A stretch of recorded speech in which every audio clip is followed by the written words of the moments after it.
In today's show, the shorthanded Trailblazers offense comes up missing to kick off a road trip in Phoenix. But, Shaedon Sharpe returns to the lineup. Welcome to Locked On Blazers. Let's get into it. You are Locked On Trailblazers, your daily Portland Trailblazers podcast. Part of the Locked On Podcast Network, your team every day. What up, world? It's your past first point guard and Trailblazers reporter Mike Richmond. You are listening to another episode of Locked On Blazers, part of the Locked On Podcast Network, available wherever you get podcasts, and also on YouTube. Thanks for making this show your first listen, coming at you Monday through Friday. So make it part of your daily routine each and every weekday. Make it your first listen. Tell your friends to do the same as Locked On Blazers, your team every day. Not the start of the road trip you may have been dreaming of.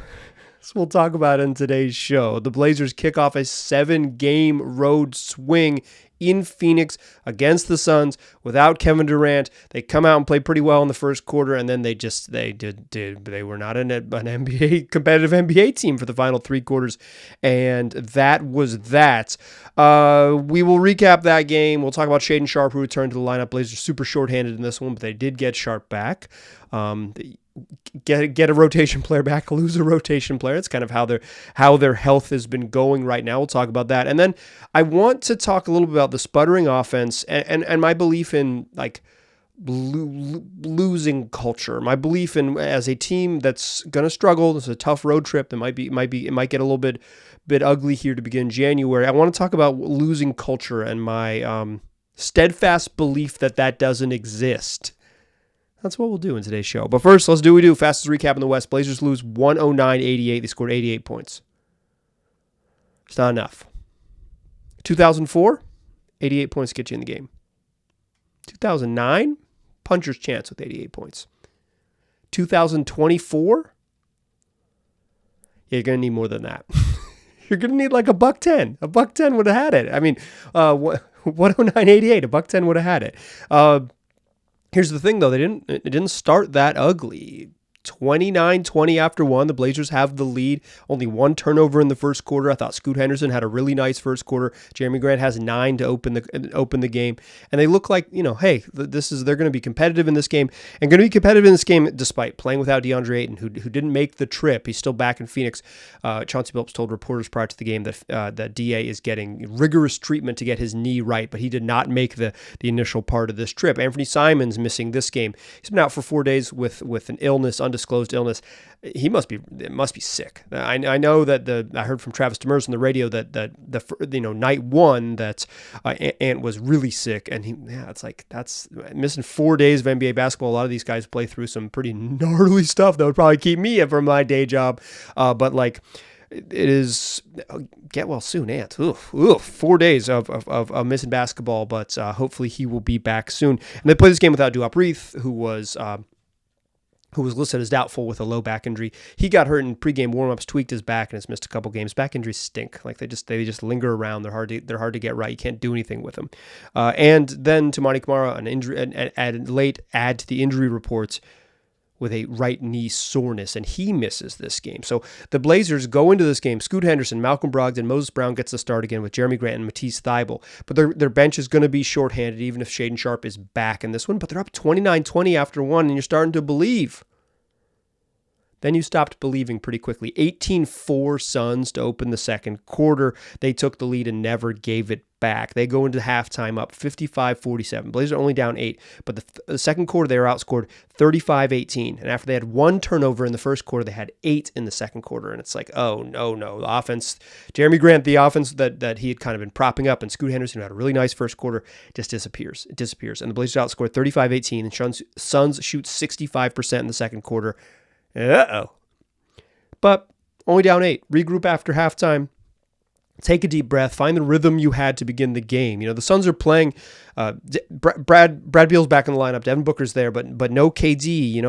It's Grayson Allen and Chimezie Metu, and the Suns aren't very deep. If you can handle their stars, and Devin Booker didn't have a great night, you can be competitive in this game. The Blazers just beat Phoenix not too long ago. These are winnable games.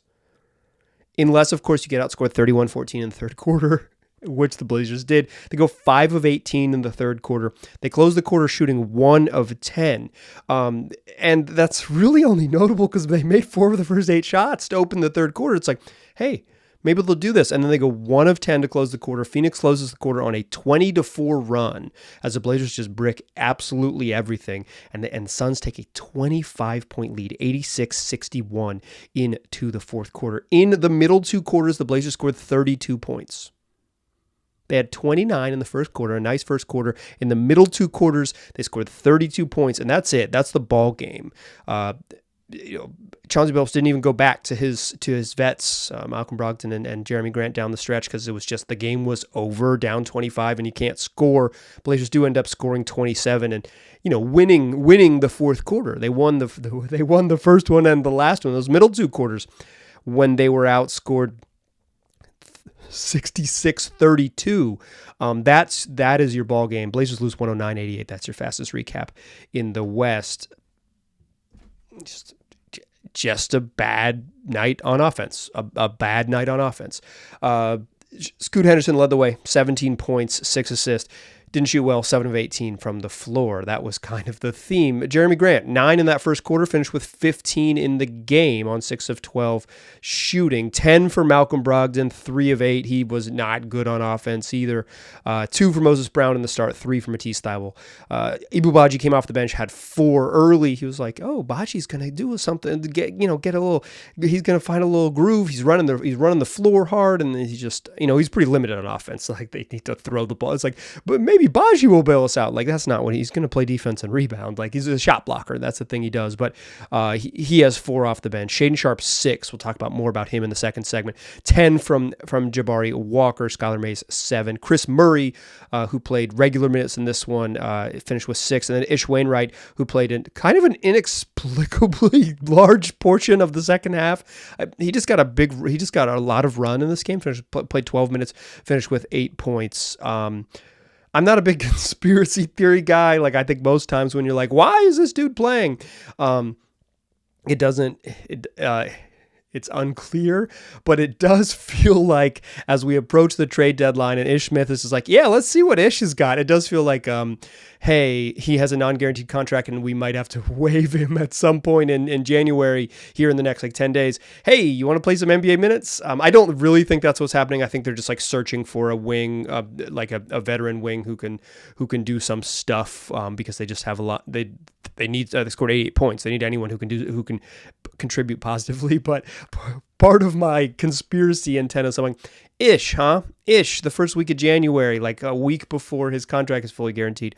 I don't really think that, but I like 7% of me thinks that. The other part of me thinks like they're a team that's searching for it. And Ish Wainwright, if nothing else, is big and physical and is going to play hard, even if he can't shoot very well and make some questionable decisions off the bounce. On the other side, for the Suns, as I mentioned, Devin Booker did not play well. 10 points, 4 of 16 shooting, 8 boards, 6 assists, but like missed 12 shots, scored 10 points, and had 12 missed field goals. Not a great Booker night. 21 for Brad Beal, 12 for Grayson Allen, 14 for Chimezie Metu, 18 for Nurk, our old friend, 7 boards and 5 dimes for Nurk on 6 of 8 shooting. He was really good. Eric Gordon had 12 off the bench.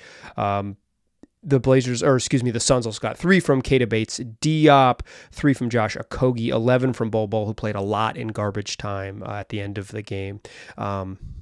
I know Bol Bol's popular on the internet. I don't think he's just like not good at basketball, but popular on the internet. So someone's going to hear this and going to be mad at me for saying that, but popular on the internet. Congrats to Bol. 2 for Drew Eubanks, 1 for Yuta Watanabe, 2 for Jordan Goodwin, 1 for Drew Eubanks, 2 for Yuta Watanabe. Shaedon Sharpe came back. He played in this game, 18 minutes off the bench after missing, 5, basically 6 full games. This was not the showing you wanted. Let's talk about what we saw from Shaedon Sharpe and what we hope to see going forward. And that's what we'll do in the second segment. Before we do that, though, let's talk FanDuel. It's America's #1 sportsbook, and even though we're heading to the We're heading to the close of the NFL regular season. It doesn't mean that it's too late to get involved, because right now, new customers heading into the final week of the NFL's regular season and into the playoffs, new customers get $150 bonus bets guaranteed when you place a $5 bet. You make one $5 bet, get in there. You get a whole Sunday of NFL football next weekend. And then you got the playoffs moving forward from there. You got a little bit of time as we get into January in the final month of the NFL season. Get in there, place your $5 bet, and then after you place it, win or lose, you get $150 in bonus bets. Get $150 to play with just by virtue of signing up and putting and betting on something to happen. FanDuel app, super easy to use. There's a ton of things you want to bet on.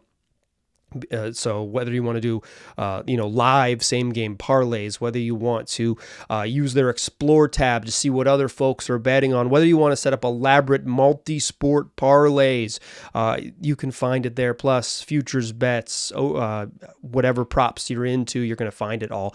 So go to FanDuel.com/lockedon. That's FanDuel.com/lockedon, and have a little fun as the NFL season winds down. That's FanDuel, an official partner of the NFL. All right. Shaedon Sharpe returns to the lineup. Didn't play well. That's the headline here. He didn't play very well.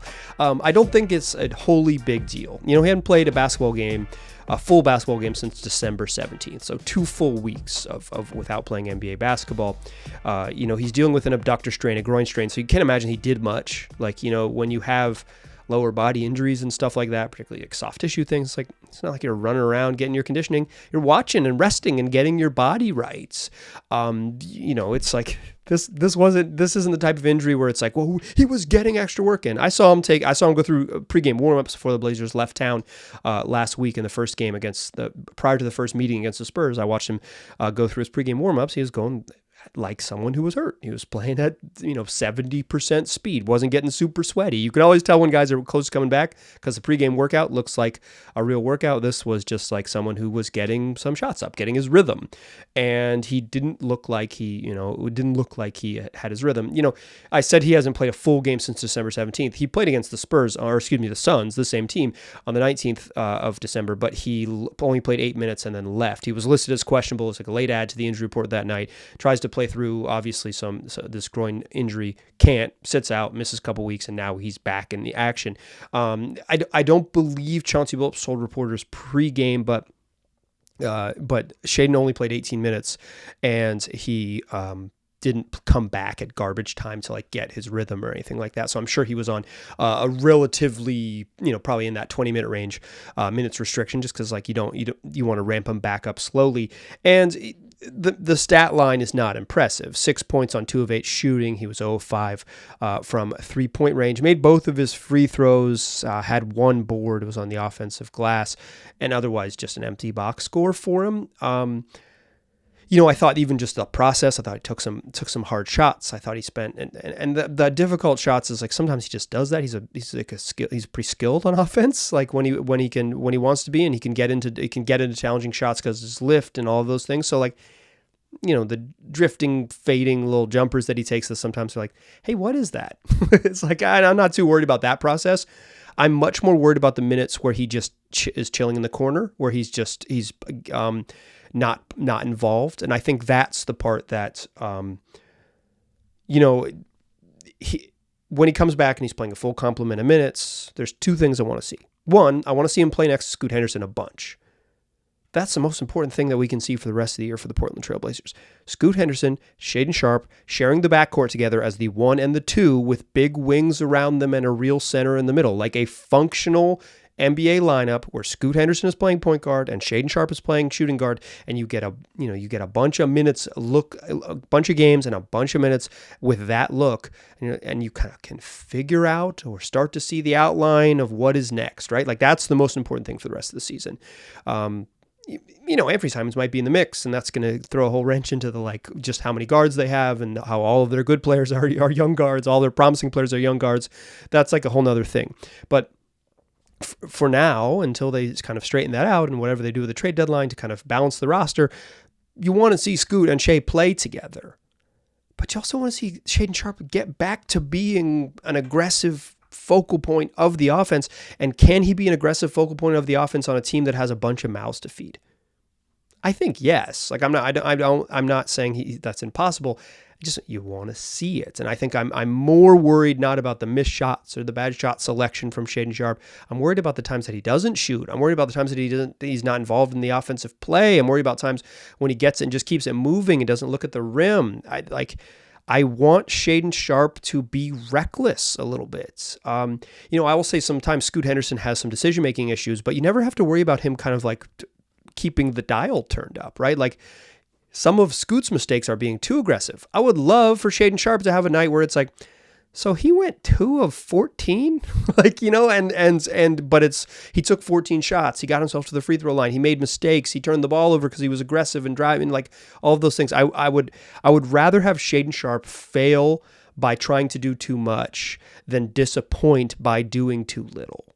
And I think tonight is not a big enough, like, this is the first game back in 2 weeks. This is a weird stint off the bench with a shorthanded group, with new players, with a bunch of small ball, with trying to figure out how they're playing he's playing next to Baji in the second unit. Like, this is like a very normal feel out game where it's like, I don't have my rhythm. I don't have my wind. No, I'm going to figure it out. And I didn't make some shots. And once you miss a little bit, then maybe you're not as aggressive and then blah, blah, blah. Right. But like, I am much more concerned about the Shaedon Sharpe coasting minutes than anything else. And tonight is merely an eyebrow raise. Moving forward, the rest of this trip, a couple games in Dallas, a couple games in New York against the Knicks and the Nets, and they come back, Minnesota and OKC to close out this 7-game trip. 6 more tough ones. Like, the only team with a losing record they're going to play are the Nets, and the Knicks got better since the road trip started by trading for OG Anunoby. So, like, there's a bunch of tough games, but I think the thing that would make me, I guess, would provide me some comfort in the way I am analyzing and considering Shaedon Sharpe is just like a really aggressive night. There was that stretch when the Blazers they weren't super shorthanded, but they were still like a little bit light because Anthony Simons wasn't back, and Sharpe was starting and he was scoring 25 a game. For, like 5 games, like 2 weeks. It's like, you play every other night. So it's 10, 11 days. He doesn't need to score 25. It's not necessarily the box score stuff. It's the intention. It's the, when he is, hey, you have to be the guy. If that's the only way he can like get his mindset right, that's going to be a challenge because you're not always going to be the guy. There's going to be nights when you're the third option. There's going to be nights when you're the second option. Hopefully there's a world in which Shaedon Sharpe is just like so damn good that he's always the lead guy, but you have to earn that, right? You don't just get given that. In some ways you have to earn it is by showing that you are very much willing to accept that role. So what I want to see from Sharpe for the rest of this trip is just be aggressive, and to the point where maybe you're like, hey, what was that? Like, he didn't take a bunch of great shots tonight, and I'm not encouraging him to take like challenging shots. And he looked rusty, and I'm not worried about the rust, but I'm worried about the possessions when he's chilling in the corner. Go get the ball, like go get the ball, demand it, and I want to see him just play with the RPMs. That's the sort of metaphor I always use with him. Play with the RPMs, revving a little hotter, revving a little higher. I think that's the key for me for Sharpe. The Blazers got thrashed tonight in Phoenix. I don't think there's any other way to put it. They got thrashed. This was not a competitive game, basically from the end of the second quarter on. Last 5 minutes of the second quarter, it's like, oh, this might be over, and then it was very much not over with the way the Suns handled that third quarter, or very much over with the way the Suns handled that third quarter. They lost big. They're going to play some good teams the rest of this trip. They might continue to lose games big. I mean, hopefully they get healthier, and that'll kind of change things. But I want to talk about watching a team that loses and why I'm not worried about it. I'm not. I won't. Because I don't believe in this idea of a losing culture. I just straight up don't believe in it. I'm going to give you a couple examples. That's what we'll do in the final segment to close the show. But first, let's talk PrizePicks. It's daily fantasy made easy. I play PrizePicks on the app, and I play the NBA. And it's how it works is I pick an entry between 2 and 6 players, and it's things like points, rebounds, assists, steals. PrizePicks sets the projections, and I just pick more or less than the numbers that PrizePicks sets. So they're saying Scoot Henderson, more or less than 17 points. I'm pounding the more button. I'm getting it wrong. They're saying Malcolm Brogdon, more or less than 21 points. I'm hedging a little bit less. I got that one right. Okay. You don't have to get all 6 of your entries, all 6 of your picks right on your entry. You can still get paid if you go 4 for 6. You can get 25 times your cash if you go 6 for 6 and you're feeling froggy, but like there's a bunch of ways to play and a bunch of ways to win. And if you go to prizepicks.com/LockedOnNBA right now and you use the promo code LockedOnNBA when you do so, they'll match your first deposit up to $100. You don't have to play the NBA. Whatever sport you're looking for, you're going to find it. And you're going to find the NFL. You can find the NHL all season long. You can get in on basketball stuff if you're into it, but take advantage of this. Dollar for dollar, they're matching you up to $100. Go to prizepicks.com/LockedOnNBA and use that promo code LockedOnNBA while you're there. It's PrizePicks, daily fantasy made easy. Still a pass first point guard. I'm still Mike Richmond. You're still listening to Locked On Blazers.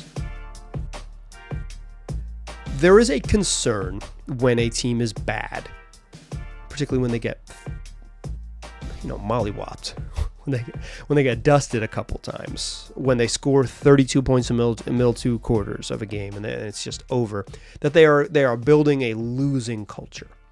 And there is culture in the NBA. Certainly teams have bad cultures. I think there was a stretch for the Blazers where things got pretty stinky in-house, and they had a kind of a bad culture as things were kind of closing down at the end of the Damian Lillard era. You can have bad in-house cultures. That is absolutely true.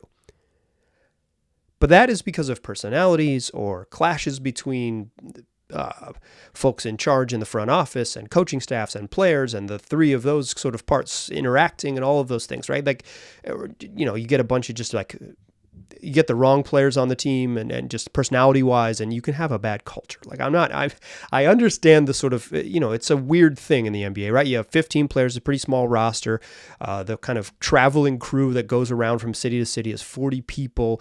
It is a small but large and strange ecosystem that's sort of moving around from city to city, and it's easy for things to get stinky if you have the wrong people involved. I am aware of the human element, and I don't mean to dismiss it. What I mean to dismiss is that the on-court stuff in 2024 could impact the on-court stuff in 2026. And by that, I mean that Scoot Henderson can lose a whole bunch of games. He's not going to develop a losing culture. I categorically reject the idea of a losing culture. The Blazers can go 0-7 on this road trip and get thrashed every night. It has no long-term impact on what Scoot Henderson becomes and what Shaedon Sharpe becomes. Certainly, you can develop some bad habits, but if you play with purpose and intention, but the thing that holds you back is skill, and the Blazers shot a bunch of bricks in the middle 2 quarters,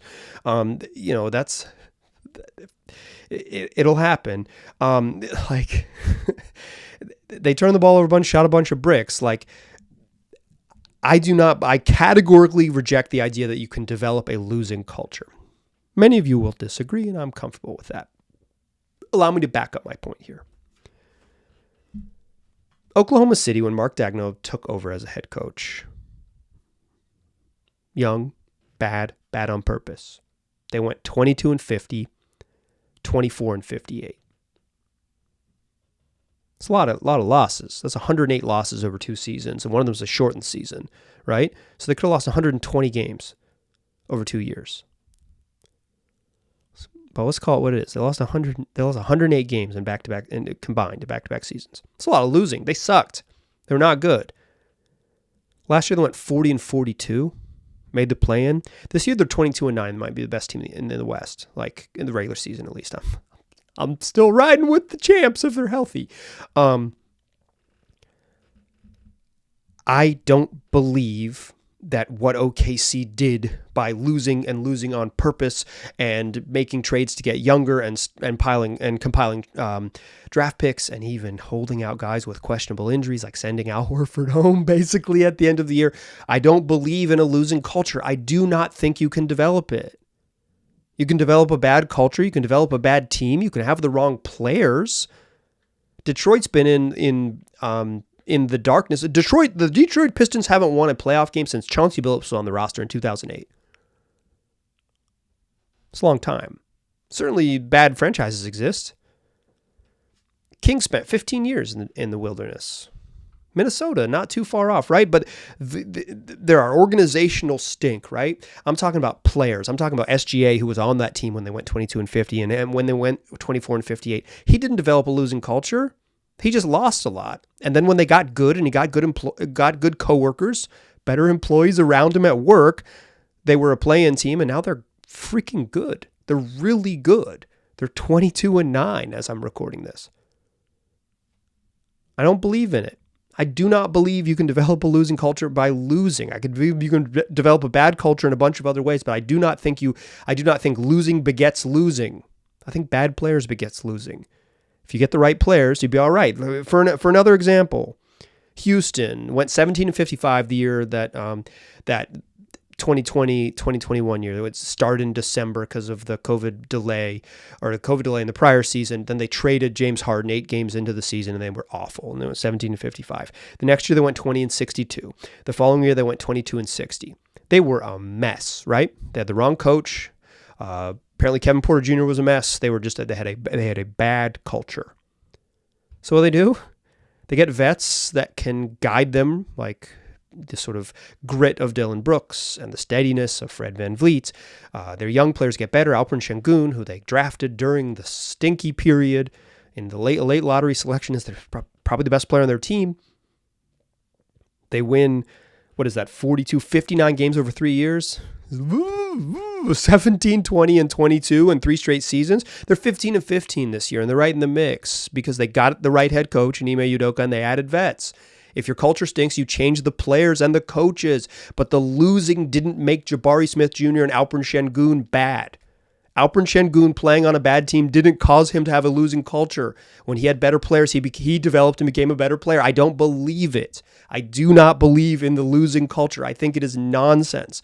I think it is some high school basketball logic where they lost a lot. They'll never learn how to win. These dudes are pros. Get them good players. Continue to develop their skills. Get the right coach in there. You can win after losing in a hurry. So when the Blazers do get thrashed, when they lose by 25 to the Mavs, they come back and lose by 18, they go to New York and lose to the Knicks and the Nets, I don't care. I am not worried about a losing culture developing. I'm worried about the process. If Shaedon Sharpe's standing in the corner and watching, that's a problem. But Scoot Henderson going 4 of, what he shoots, 7 of 18? Great. A bad shooting night from Scoot where he turns the ball over 5 times? Great. Keep him moving. Keep him moving. That's fine. Keep him moving. You want to develop some good habits, and you want to keep things copacetic, right? You don't want to have a bunch of infighting and all those things. But what you want on an NBA team are good players. The best thing you can do for your culture is add talent. I will watch the remainder of this Blazers season unmoved by the losses. They're 9-23. I am not even remotely worried. Do I think they're good? No. Do I think they're good? They're going to be good next year? No. But what they got to do is keep the process moving forward and add talent to the core, because you're not developing a losing culture unless you have bad players. That's what happened to the Pistons. They continue to add bad players. That's what happened to the Kings. They drafted Thomas Robinson over Dame. They drafted Jimmer Fredette over CJ McCollum. That is not a culture issue. That is a stupid personnel issue. You make the right decisions, you add talent, you can quickly flip from losing to winning. There's a ton of examples of good teams doing it. OKC is probably the best one because they lost on purpose. And now that they're trying to win, they're winning on purpose. As SGA told reporters not too long ago, we're not going to be losing for too much longer, and now they're not. They didn't develop no losing culture. There was no losing culture.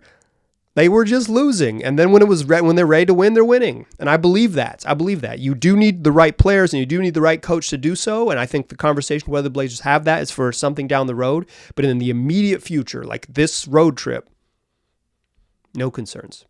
get thrashed. I am not worried about the larger picture. I'm not worried about the sort of holistic health of the organization. I'm not worried about Scoot Henderson developing a losing culture at 19. Just going to lose a lot. And when you get good, you'll be able to win a lot. That's just how it works. That is going to do it for today's show. Here's what we do. 5 of these every day of the week, wherever you get podcasts, and also on YouTube. Tell your friends about the program. Locked On Blazers does not have a losing culture. We just keep it moving. Welcome to 2024. I'm gonna, back from the holidays, and so are many folks. Going to try to get back on the one interview a week grind, and it's bring some guests into the program. So look forward to those coming up, and we'll get you covered from every angle on your Portland Trail Blazers. Like I said, 5 days a week wherever you get podcasts, also on YouTube. I appreciate you listening. I'll talk to you soon.